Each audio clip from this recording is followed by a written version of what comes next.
perjuanganmu. Pandangan kabar dari jauh, uyuran merantau pulang bersamamu.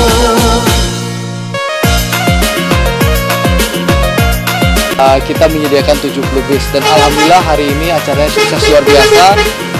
70 bis yang kita siapkan terisi penuh semua, dan insya Allah ini menambah motivasi kami. Insya Allah tahun depan kita akan adakan lagi acara yang sama.